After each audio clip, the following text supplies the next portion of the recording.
Hello and welcome to my YouTube channel, guys. Today we'll be reading yet another very interesting book called Marty Mongoose. So let's get started.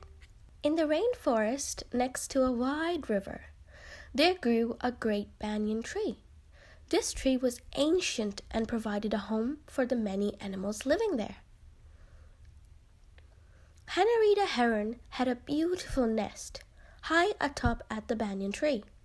Carl Crayfish lived in tangled roots that entered the river at the water's edge. Sam the black snake had made his home under the great trunk of the tree.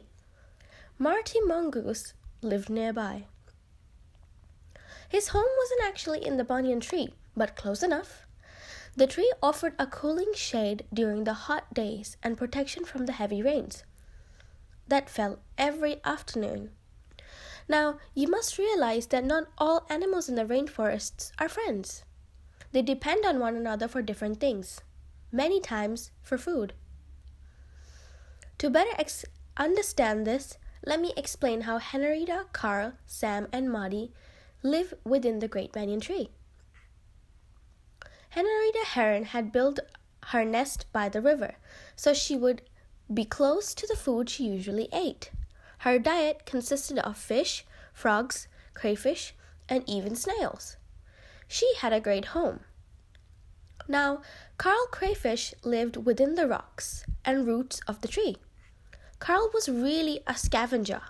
He would eat the pieces of food dropped by other animals, and his home offered him protection from animals that might snack on him.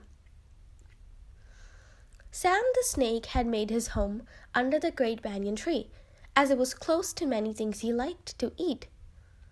Sam preferred bird eggs, but didn't hesitate to eat anything that he could catch, except maybe whole crayfish, as they were very hard to swallow. Can you guys guess what Marty Mongoose liked to eat? Well, if you said snakes, then you are absolutely correct. Marty liked to eat snakes of all types and size. One day, Henrietta was out looking for food. When she returned to her nest, she found that 2 of her eggs were gone. Oh, how sad she was! Something had gotten into her nest and eaten 2 of her precious eggs. She flew back to the river so no other birds would see her crying. Then she saw Marty and said to him, "Sam slithered into my nest and ate 2 of my eggs?" "That is a shame," Marty replied in a sad voice. "Oh, what do I do?" Henrietta asked. Now, Marty knew that Henrietta and the other herons liked to eat crayfish, and if there was an easy meal to have, he was very interested. "So, you would like to get rid of that bothersome snake?" he asked Henrietta. "Oh, yes," Henrietta sighed. "I wish something would eat him." "Henrietta, I can help you," Marty said excitedly. "You and your heron friends need to catch all the fish and crayfish in the area, break them into pieces, and leave a trail of food from Sam's den to my home. He'll be busy eating the food and he will not realize that he's close to me. He'll be an easy meal for me, and you'll get rid of his egg-stealing ways." Henrietta thought for a minute, smiled, and then flew off to talk with other herons. Soon the herons had captured all the fish, crayfish, even poor Carl, and made the trails of food between the snake's den and the home of the mongoose. Then they returned to their nest to watch. As Sam slithered out of his den, he was surprised to see all the fresh snacks just laying on the ground. "Yummy, yummy," he thought to himself as he began eating. It wasn't long before Sam had eaten his way to Marty's home. As Sam opened his mouth to eat the last snack, Marty jumped out from the bushes.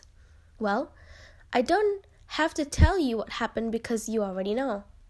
But in case you didn't, there was a big burp and Marty returned home. "Did you see that?" Henrietta asked. "And the other herons now our eggs are safe." Several days passed. Marty was hungry, but there was no snakes in the area. The other snakes saw how Sam had been tricked, so they left to find a safer home.